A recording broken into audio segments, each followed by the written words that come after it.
ignorant. Is they're ignorant, which is a strong word. I told you Paul gets pretty lit in this passage. Listen, Paul wanted them to know that comparing him to them, to the false apostles, was ignorant. But that's what they kept doing. Right? Satan used false accusations and inappropriate comparisons to lead the church at Corinth astray. They were following these false apostles. They were pretty certain that Paul is who they were saying he was. It's easy to believe lies when all you see is a public image. Listen, when you see a public image of a friend on Instagram who seems to have a better life than you, then Satan, you know what Satan's whispering to you? He's whispering to you, the grass is greener on the other side. He's whispering to you, listen, God's kind of shortchanging you. God hasn't given you everything that he has in his storehouse. There's more he could be giving you. Look at what they got. It's not hard to believe lies whenever we begin comparing ourselves to someone else's public image. And that's what was happening at the church of Corinth. The false apostles were comparing Paul to their public image, and the church believed the lies. You only see what they want you to see, though, right? Listen, I don't post my ugly on social media. I did whenever I had a full beard and I shaved it a couple years ago. I did post like a soul patch thing, there's a mustache thing. That was kind of ugly, okay? But for the most part, and that was for laughs mostly, right? For the most part, we don't post our ugly. We post our beautiful. We post our moments. We post our victories. We shape how people see us. And whenever we begin comparing ourselves to that, it's, Paul says, ignorant. We're missing an understanding because we see the whole us, and obviously we can't. That's an unfair comparison. Social media alone is an incomplete and 99% of the time inaccurate view of a person's life. Right? God's design, this is his plan in the 18th verse. This is what Audrey read, okay? In the 18th verse, he says, "For it is not he who commends himself that is approved, but he whom the Lord commends." Paul's saying, listen, here's how you know they're false apostles and how they're lying about me, because they're trying to get in your good graces by promoting themselves. And he said, listen, if that's the foolishness you're going to follow, for someone getting up in front of you and saying, listen, look at me, look at all my glory, look at all my successes, follow me. If that's the foolishness you're going to follow in the church, then okay, I'll entertain you for a second. I'll tell you about all the amazing and incredible things I've done, because they don't compare. Right? And he goes on as this incredible list in 2 Corinthians 11. He said, listen, this is stupid, basically. I shouldn't do this, but because you're being foolish and following someone because of their public image, I'll entertain this for a second. And he lists out all the amazing things he's done for Jesus. And you should read the list. It's incomparable, other than Jesus himself. But he says, listen, the only way we should be seeing ourselves is by the commendation. Okay, it's a big fancy word that means by the eyes, by the approval, by the favor of God.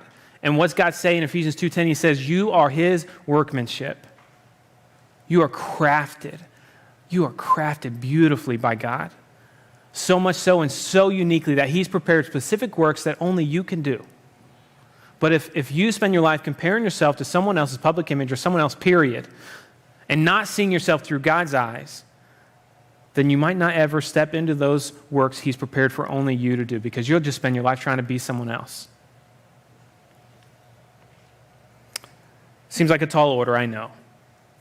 But God's plan for us is to see ourselves through his eyes, not through the public image of someone else. So how do we do that? One, what are the three questions that I'll send you a small group? What things are fueling how I feel? It comes back to that question at the beginning of the message. When am I tempted to compare myself to others the most? Answer that question, and you'll find some things maybe that need to not be a part of your life that day, that week, or maybe for the next year. If you find yourself tempted to compare yourself to others and it makes you feel bad about yourself, hurt yourself, makes you want to tear them down, or maybe wants to hurt someone else, then maybe you need to take a break from Snapchat or Instagram or TikTok or YouTube for a while, because that platform is not leaving you in a good place, and it certainly isn't helping you see yourself with God's eyes. I know that's hard. but maybe that's the case for you. So that's the first question. What are the times when you feel tempted to compare yourself to others, especially their public image, the most? For most of us, that's going to be on social media. And for a lot of us, maybe we need to take a little break. And maybe me too. What are some things, next question, what are some things I want to do because of how I feel? This is serious. I know I'm taking you over time, but this is serious. I can't just graze over this. Sometimes things we want to do are small because we feel bad about ourselves. Like we see someone wearing an awesome Lakers jersey. And you're like, man, I want to go out and buy a Lakers jersey. I want to be, I can't say that. But sometimes we see some people wearing some things. We're like some awesome Vans or something. We're like, I got to go buy some Vans so I can have that status. And that's not good, because then we're just living our life again, seeking the approval of others and comparing our life and trying to get their life, right? Rather than seeing ourselves through God's eyes. And then we get to enjoy life how God created us to enjoy it. That's not good, but that's small. Sometimes we see someone, like I said earlier, someone else's family, and some of us literally want our family to change. Like we want different mom and dad or different brothers and sisters. Some teenagers, literally because of that, will run away from their family. All because they thought the grass was greener on the other side. Sometimes comparing yourself to someone else's public image can push you as far as to not only hurt yourself psychologically, but to hurt yourself physically. Because something about punishing yourself makes you feel better about your life. Distracts you from the pain of not having what that other person has. Sometimes it's not punishing ourselves as much as we want to numb that feeling, and so we go to things like drugs or alcohol. And so we say, my life's not as good as I want it to be. I don't want to feel this way, so I'm going to numb that pain by getting drunk or getting high. You can begin to understand how comparison living can destroy us. Last question. What or who am I comparing myself to that brings up those feelings? Who is it? Who is it in your life that makes you feel that way on a daily, on a weekly basis? Right? And we need to bring that person, you and that person, before God in your prayers, right? I don't mean physically, maybe physically, but at least bring that person up in your prayers with God, especially if it's a close friend. Say, God, help me. Help me not to see myself through their eyes, but to see myself through yours. Maybe it's a boyfriend or a girlfriend. God, help me to see myself through your eyes, not their eyes. Maybe it's an untouchable, like a celebrity. Maybe stop following that person. Listen, don't compare your worth with their posts, okay? Because comparison living like that hurts me, it hurts them, and it hurts others. Just like I found out when I began thinking about it with the student ministry Instagram, and there are things I needed to do and had to do to correct that thinking so that I could be working and running that Instagram to the glory of God, so that you guys can get a connection to each other and to Jesus on a weekly, daily basis, as opposed to trying to be the best Instagram student ministry in St. Louis. Because that's not what God wants. Okay? All right, you guys head to small group. Continue this conversation.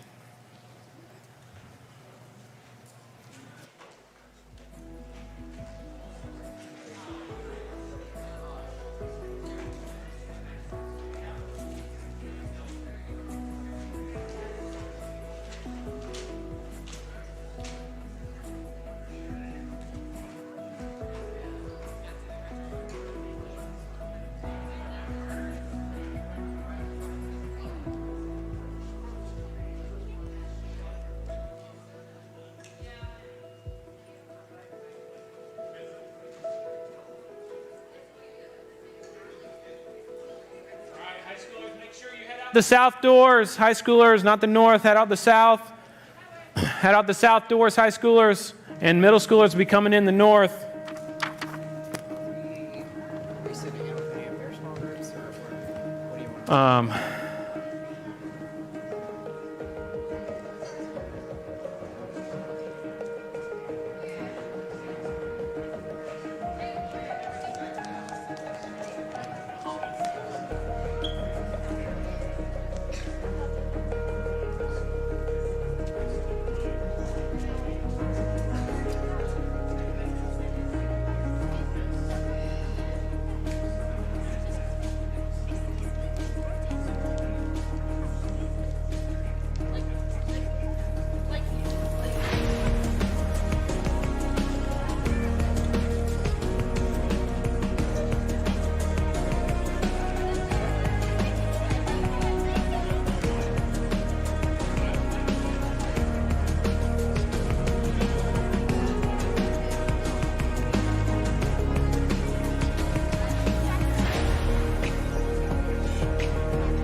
All right, middle school, welcome back. How you guys doing? Anyone getting in a pillow fight during the first small group?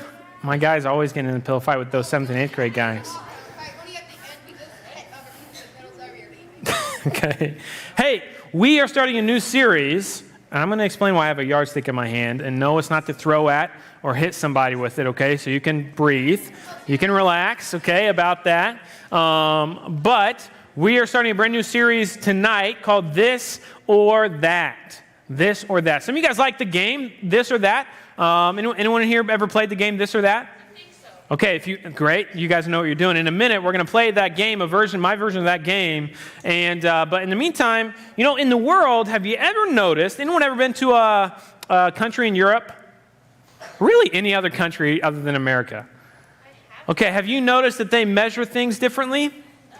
So the yardstick tells us specifically that the world is different than us, and maybe one of the reasons why the world doesn't like America so much, because we measure things in feet.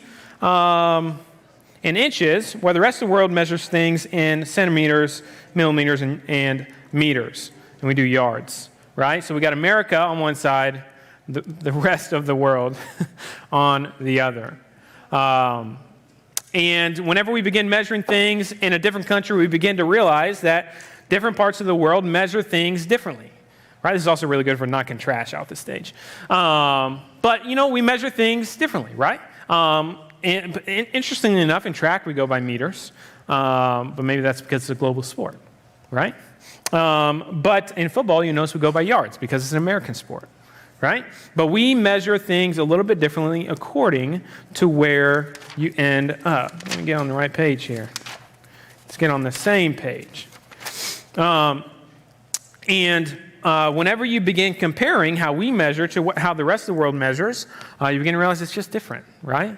People use different things to measure different things, and whenever you begin comparing things, there's one standard of measurement that all people use, whether they realize it or not. And what is that standard of comparison? It's not just, obviously we're different on yards, on metric system and the U.S. system. The standard, we call it standard because some people would say because we're arrogant. The metric system or the standard system, there's other things that we use, right? That not only America uses, but the whole world uses to measure things. And it's this fancy word, not that fancy, called comparison. Can everyone say comparison? Wait, I didn't hear you. Behind the mask. Can we hear comparison? Comparison. Okay, what's comparison mean? I'm going to tell you, for sake of time, excuse me, but comparison is simply when we measure something about ourselves against something about someone else, right? So, strictly speaking, right? A comparison between Adeline and Vivian would be Adeline's wearing a tie-dye shirt, Vivian's wearing a green shirt. There's a comparison, right? But sometimes those comparisons are harmless, but sometimes not. And for the next 3 weeks, we're going to talk about some of the dangers of comparison. But let's play our game first. This or that. This or that is a game that really hinges on this idea of comparing things, right? I'm going to show you one thing, and then I'm going to show you another thing. I want you to pick this or that. Which one's better? Okay, so here's the first one. Okay, if any of you are familiar with the Dunlop shoe brand, popularized by Walmart America, this is a fantastic shoe with wonderful rubber treads. I feel like Van & White or something up here. It's a pretty great shoe, right? This shoe is not bad. But how about that shoe? Adidas. Oh, those are Vans. Maybe that's a high school thing. These are Vans. Okay. Most people would say that that shoe is much better than the other shoe we showed, this shoe, right? Okay, and let's do the next one. I forget what my next one is. Okay, so this report card. This report card has got, a D is not so great, but it's passing in most schools. Okay, you got an A+ in math, right?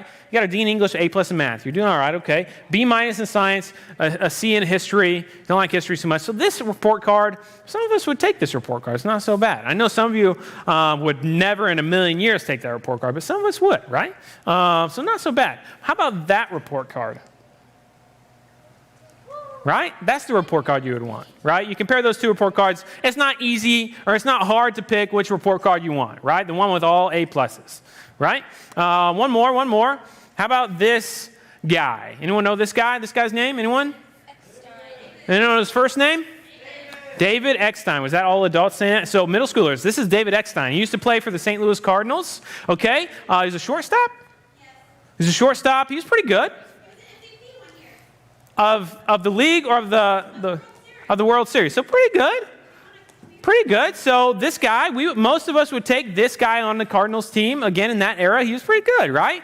But I think probably 100% of us would rather take that guy. Right? Yadier Molina. I don't know how many gold gloves he's won, but it's a lot. Okay? Incredible dude. Just reached 2,000 hits recently. Incredible player, Hall of Fame player. He'll have a statue outside of Busch Stadium someday. Most of us would take him. When we begin comparing things, a lot of times we can understand comparison even with where you guys are at in life. It's not hard to understand comparison when you play a game like that. You begin to understand that, yes, we do that all the time with so many things, right? And you've heard this idea before, especially with these things. But comparison is this way also that we measure this in our lives against that in someone else's life. So it's not just like trivial shoes and players and things like that. Sometimes it's what's in our lives compared to what's in someone else's life. And that kind of comparison affects us more than we probably even realize, middle schoolers. But here's the thing about comparison. It can lead us to believe things that just aren't true about ourselves and others. It really can lead us to a place where we're accepting things that are false about ourselves and others when we begin comparing what's in our life to what's in someone else's life. Because we can start to believe that when we look at someone else's life, that their life is better than ours. Okay, I know a lot of middle schoolers, maybe you're not quite on social media, but is anyone in here on Facebook or Instagram, Snapchat, TikTok, YouTube? You get on YouTube, anyone in here use any of those? Okay, a few of you, maybe use one or two of those things. You know, those of you that use it, when you get on there, it's not hard to begin comparing what you have to what someone else has. The way you look to the way someone else looks, right? The skills you have to what the skills someone else has. It's not hard to begin doing that. We do that on social media really easy, but we also do it just in our daily life, sometimes with a brother or sister, right? Mom seems to spend more time with my sister than me, or my dad seems to favor my brother more than me, or whatever it might be, right? Sometimes it's a friend, right? A friend shows up after Christmas with it, like you thought you had an incredible gift, like you had like a Switch Lite, right? Pretty sweet gift, but your friend shows up and he's got a Switch Lite and a PS5, and it's like, okay, I thought my gift was great, but I wish I would have gotten 2 game systems, right? And listen, that's not most of us, but some of us, we get into a place when we begin comparing what we have, and then we think their life is better than ours, and what we have immediately looks worse, right? And sometimes it's material things. Material things means like games, clothes, shoes, possessions, right? Other times it's the way, this is tough, it can be the way we look. We're like, man, that girl seems to always be able to get her hair right. My hair never obeys. Why can't my hair be like hers? Sometimes it's our family. Man, for me growing up, my dad died before I was born. My mom got terminally ill when I was in 5th grade. My family was torn asunder by the time I was 10 years old. I saw other people's families, and I thought that often, why can't I have that family? Like, God, you've shortchanged me. And when we begin comparing our lives, what we have in our lives to what other people have in their lives, it makes our life a lot of times seem worse. And Satan whispers in our ear and says, God has shortchanged you. The grass is greener on the other side. He's not given you everything he could give you. Look what he gave to that person. But here's the issue, right? It leads us to disappointment. Makes us ask, why not me? We're disappointed. It gets us frustrated, right? It gets us frustrated because it doesn't feel fair. It doesn't feel fair, right? Like, how did this kid's parents end up with such great jobs that they get to hang out and beat all their kids' games, and also they make a ton of money, so they get to live in this sweet neighborhood? And I'd never see my parents. They work, tooth and nail, and also we don't live in that great of a house. Like, it gets you frustrated when you begin comparing. It also can leave you hopeless, right? Not only do you see something in someone else's life that you want, but you feel like you'll never have it. Like, how can I ever get that, right? Kids kids in middle school that are growing up in North City, St. Louis, they might look at the way that a lot of us are growing up in West County, St. Louis, and be like, man, yeah, I do wish I had that, but there's never a way that I'm going to be able to get that. Fortunately, there are amazing organizations like Love the Lou that are bringing the hope of Jesus in and helping to change that. But still, it can leave you hopeless, right? Maybe comparison motivates you. And that sounds good.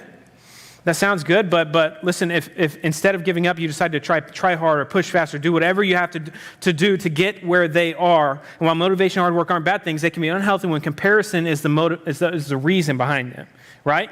If you're trying to improve your life, not for Jesus, not to help someone else, but just so that you can have the life that someone else has, that's unhealthy, okay? And maybe you've never thought of that, but it is. That's not a good reason to want to better life. There's a better reason. Maybe even when you compare yourself, you just feel really good about yourself. And this is a darker side of comparison. Like you begin comparing yourself, and you're like, wow, I have a lot more than that dude. And actually it makes you begin to like say, I would never hang out with that person. They're obviously in a different like class of life than me. I have way better things. That sometimes they wear like really sketchy things or whatever. And like you feel good about yourself, but it begins making you judgy towards other people when you compare. And that's not good either, right? Here's the issue with comparison. It never takes you anywhere. It's a cycle. Right? Because even whenever you begin getting some of those things, like a switch light or the right shoes, or you get better at that sport, or your relationship with your parents, whatever it might be, even when you begin getting those things, Satan's still there on your shoulder whispering, there's someone that's still got it better than you, and the cycle begins again. Comparison doesn't help. And that's why we're going to talk about for the next 3 weeks, and why we're going to read this short passage tonight before I send you back to small group for a further discussion on this. There's this passage in this story, this church in a city in ancient Israel it's actually in ancient Eastern Europe called Corinth. Anyone ever heard of this town called Corinth?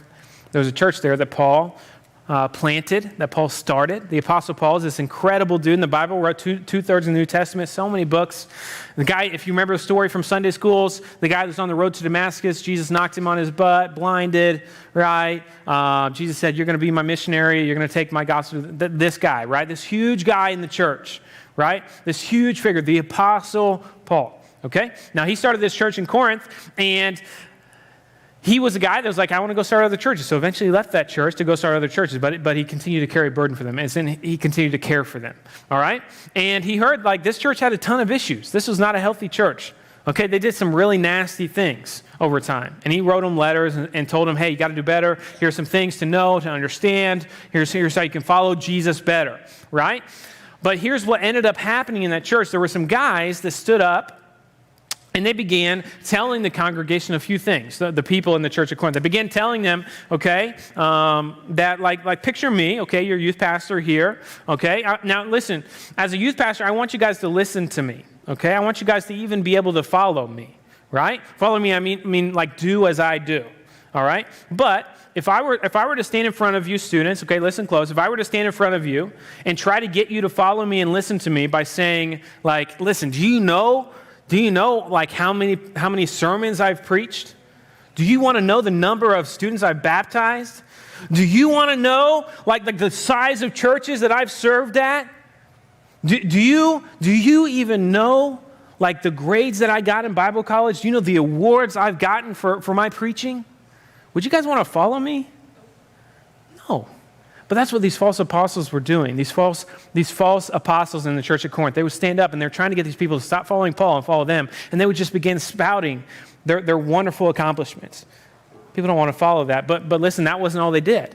They didn't just promote their own image, right? Their own successes. They also began talking trash about the Apostle Paul.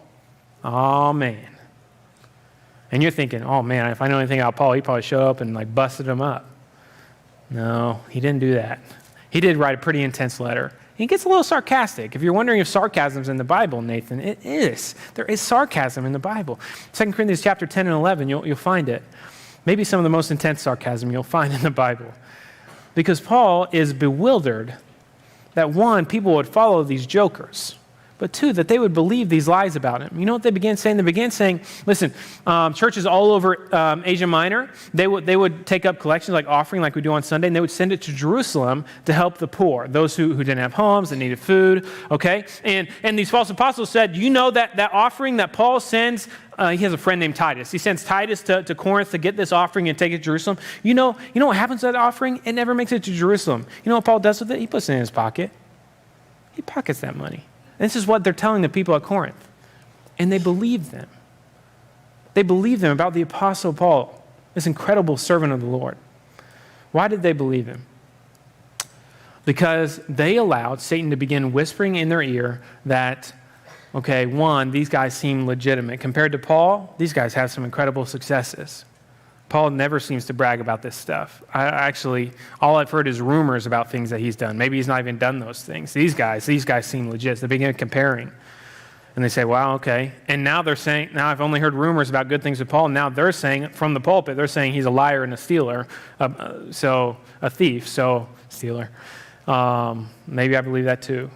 So begin comparing, and then those lies and those comparisons led them astray.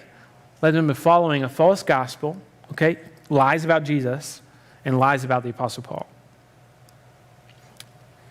And began destroying the church. And that's what Paul speaks into in 2 Corinthians chapter 10, verse 18, right? Earlier he says, listen, you shouldn't compare yourselves, right? He starts the passage with that. But then at the end he says, this is the solution. This is the kind of life you should be living, right? When people commend or compliment and praise themselves, it doesn't count for much. The important thing is for the Lord to commend them. When Paul heard about these guys promoting themselves and getting them to these Christians at Corinth to follow him based on lies about him and saying, hey, we're these great preachers, he said to the church at Corinth, basically, you can read it for yourself. He said to them, it is not good for me to get up in front of you and brag about my successes and my accomplishments. However, if I wanted to, I could. And if you've ever read the New Testament and you know anything about Paul, you know that he could. And you know whenever he started, that those false teachers wouldn't stand a chance, wouldn't compare to the Apostle Paul at all. But he said, it is not good for me to force you to continue to compare me to them, and that's how I'm going to get you to follow me again. Instead, I'm going to brag about the Lord. Because when people commend or compliment and praise themselves, it doesn't count for much. The important thing is for the Lord to do it. So, students, God doesn't compare you to others. That's a truth you need to hang on to and remember for your entire life. God doesn't compare you to others. God wasn't comparing Paul to others. God wasn't even comparing the false apostles to others. It's us. It's we. We do that on social media, in school, in our families, at the grocery store, in magazines, video games, whatever it might be. We compare ourselves to others.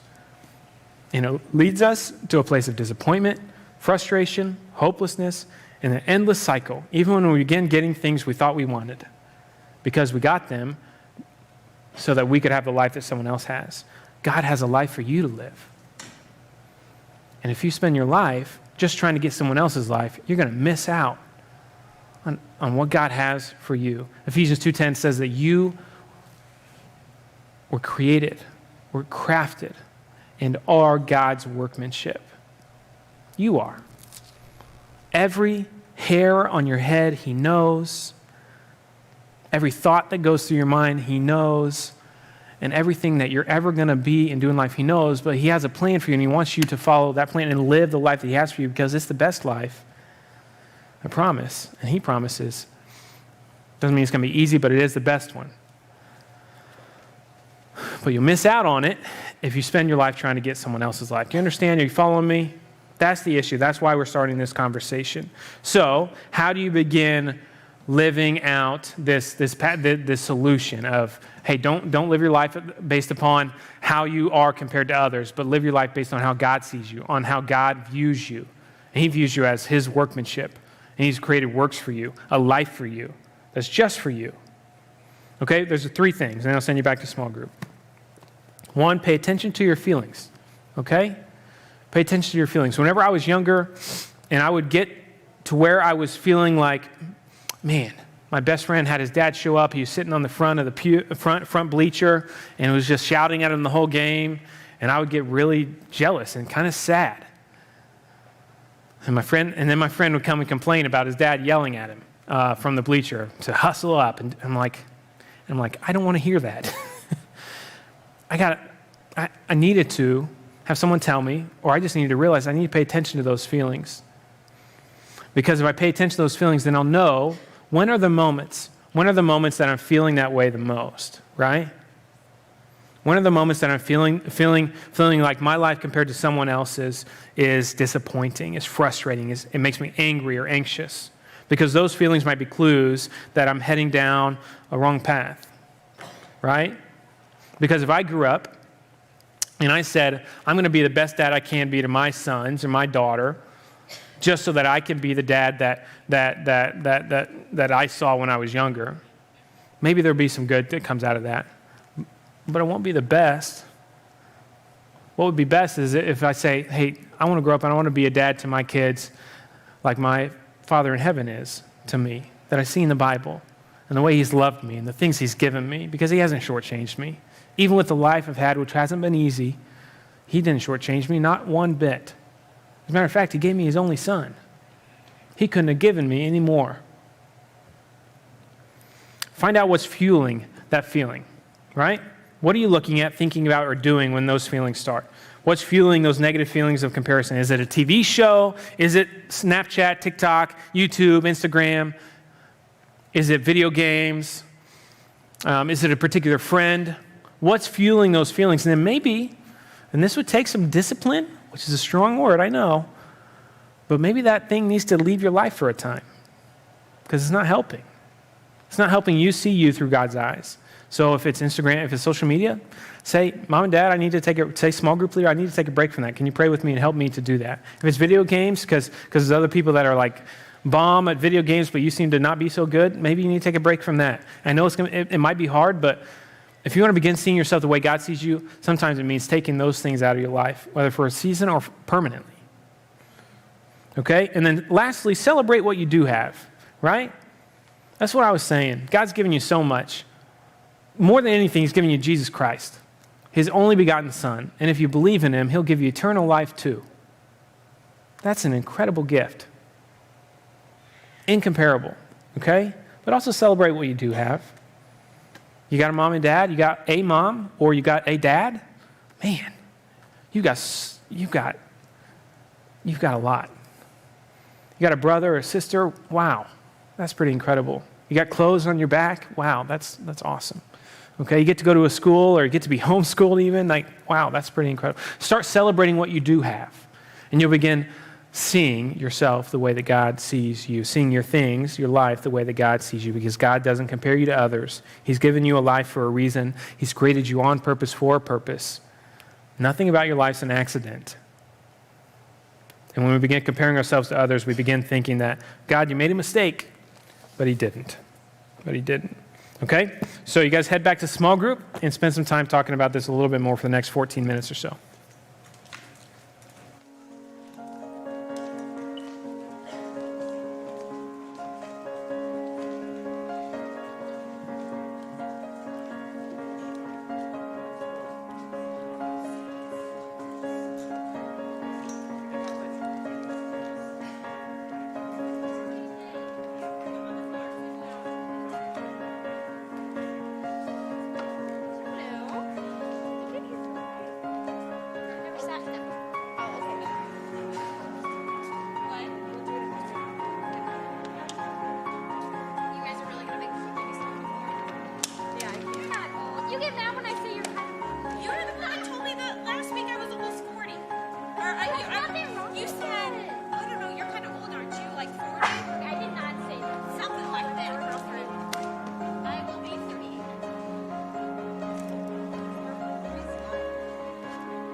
All right, girls. Hey, we'll start out doing this or that. Okay? We're all gonna answer. And we're all gonna answer. Books or movies? Oh wait. Books? Books or movies? You can pick either. Movie what?